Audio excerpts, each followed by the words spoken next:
Welcome back, you guys. Thank you for joining me again for another video, and I hope you all are having a wonderful day out there so far. So the last couple of videos, we've been pretty music theory heavy, and I wanted to take a step back and talk about reads. And I want to give you my 5 steps to have perfect reads every time. So step 1, of course, is breaking in your reads. And what do we mean by this, breaking them in? We mean exactly that. You need to break down the fibers of your reed. So how do we do this? You need to spend the time putting moisture and vibration through the reed so that the fibers break down, and you'll get to a point where you get a nice even vibration throughout the table of the reed, and it'll give you a nice even consistent tone as well. The best way to do this, as I've experienced, is you take a fresh reed and you play long tones on your instrument just to warm up. It's the first thing you do. You get the fresh reed out and you play long tones starting kind of in the middle of your horn is where you want to play these long tones. You don't want to put too much stress on a fresh reed. You want to gently break it in over time, and then you can start putting stress on it once the fibers are more aligned. And you probably want to do this for the first week, not put too much stress on it, and play it 3 or 4 times in the first week. And you play it for warm-ups, long tones, until the reed is waterlogged. And once the reed's waterlogged, you take it off and you put it in your humidity-controlled reed case, and you wait for it to dry out, and then you start the process again. You play it again until it's waterlogged, and you put it away.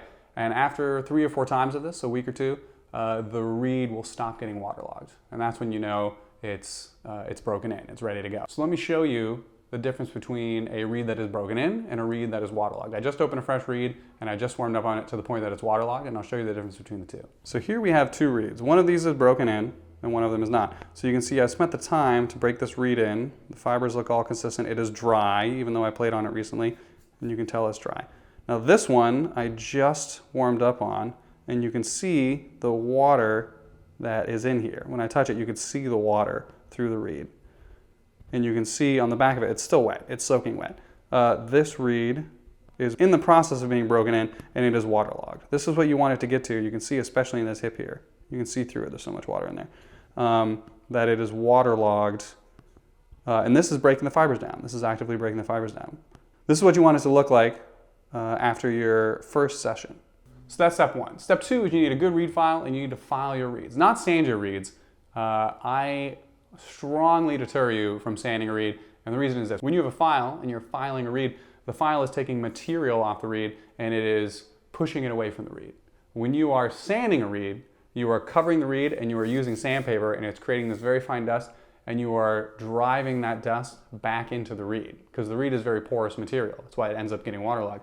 So when you do it with sandpaper, you are actually making your reed more stiff, and it's vibrating less and less because you are pushing those fibers back into the reed. When you use a file, you are taking material off, and it is taking the material away from your reed. It's stripping it away. Let me show you what I mean by filing reed. Let me show you how to do it effectively. So this reed here has been sanded already. This reed is broken in and sanded and clipped and all these things. I'm going to sand to try to show you what happens when you sand a reed. So you can see there's some stuff on the bottom of this reed. So you take your file, and I like a file like this personally because here's why. You can place your reed on it, and then you have even pressure throughout the whole reed while you're filing.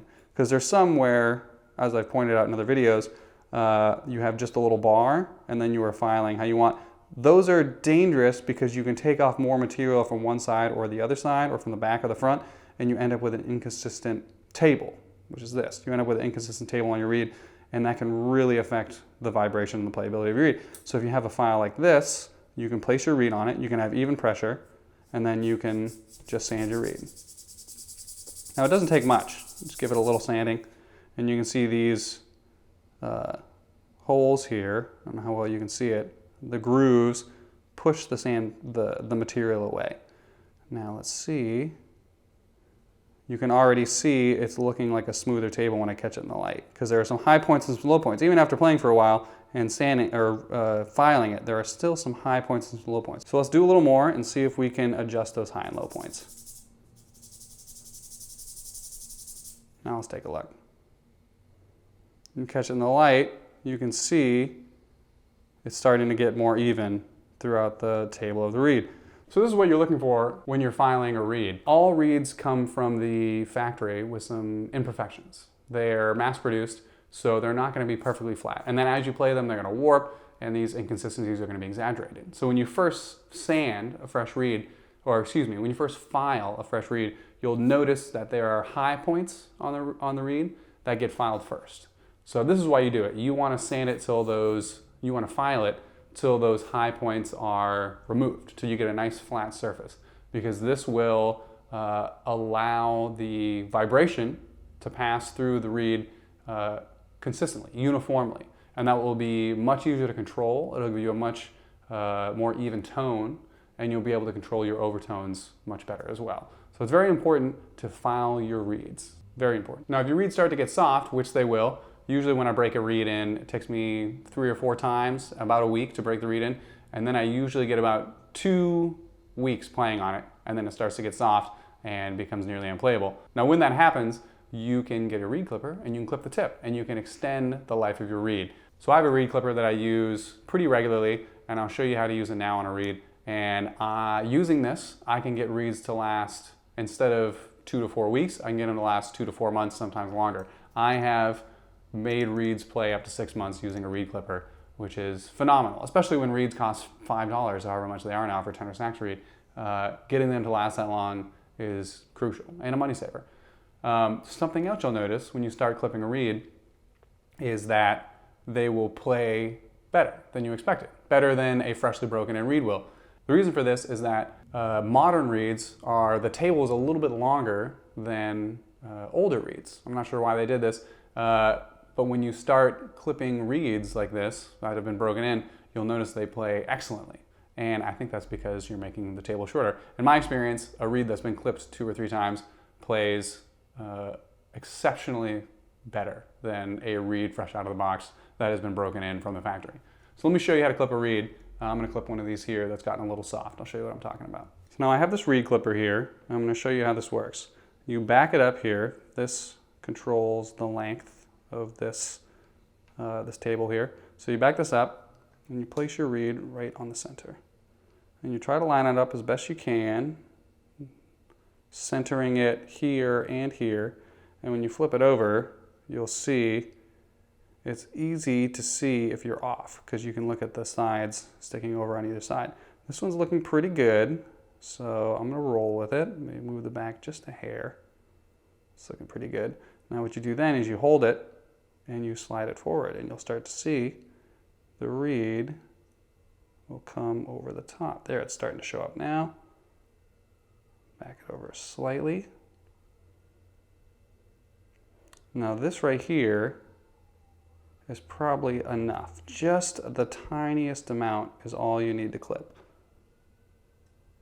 Make sure it's nice and even, because when you clip a reed, you don't want to take too much off one side or the other. It's going to be a bit of a learning curve, but you want to make sure that you're taking it perfectly off of both sides. You have a nice even cut. So once you're ready, once it's all lined up, you just press it down and you clip your reed.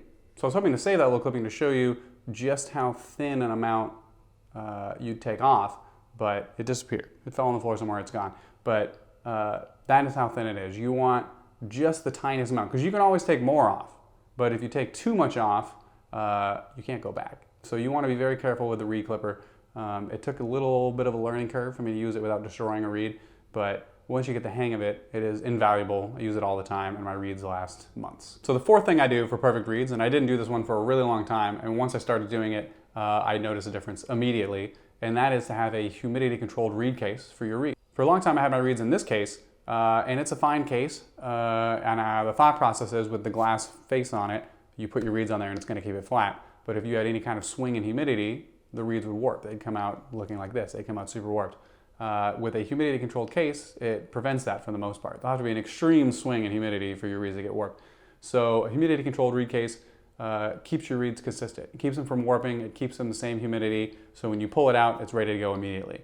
I cannot recommend this enough. Get a humidity-controlled reed case. There are a ton of options out there, ranging from like $9 to $10 to like $45. So find something that's a good size and a good price range for you, and get a humidity-controlled reed case. This is something I also didn't do for a long time. The fifth thing I do for perfect reeds is I rotate 4 to 6 reeds at a time. So this reed case that I have right now, it's double-sided, and this holds 6 reeds in it. And you can see it's full. I have 6 reeds in there. I highly recommend doing that, because rotating at least 4 to 6 reeds, because it will increase the longevity of your reeds. If you are playing on one reed, if you break one reed in, I did this for a long time. If you break one reed in and then you play it till it blows out, then you've got to break another reed in and do the same, and they last a week or two. And then while you're breaking your new reed in, you're still playing gigs, you're still doing recitals, etc. And you're not going to sound great on that new reed because it's going to get waterlogged and it's not going to vibrate correctly. And they don't last long once you've been playing them. So if you have 4 or 6 that you break in at the same time, you're breaking in, and then you are rotating them. Don't play the same reed, even if it's your favorite reed, because I do have favorites, over and over and over again. Rotate through your reeds. And this way you give the reed a break. The reeds will last longer. So you can play on 4 to 6 reeds for months and months versus playing on 1 or 2 and only getting a couple weeks out of them, having to start the break-in process all over again. So make sure you have a bunch of reeds in rotation at once. And once my reeds get to a point where they are starting to fail, where I'm only gonna get a couple more gigs out of them, I will then put them away and I keep them. I've got a whole Tupperware container full of extra reeds that are my emergency reeds, that I know I got a couple more gigs out of them, but I just wanted to put them away and start the break-in process all over again. So there you have it. That's my 5 steps to having perfect reeds. You want to break your reed in correctly. You want to make sure you file your reed once it's broken in. You want to clip your reed once it starts getting soft. This will increase the longevity of your reed.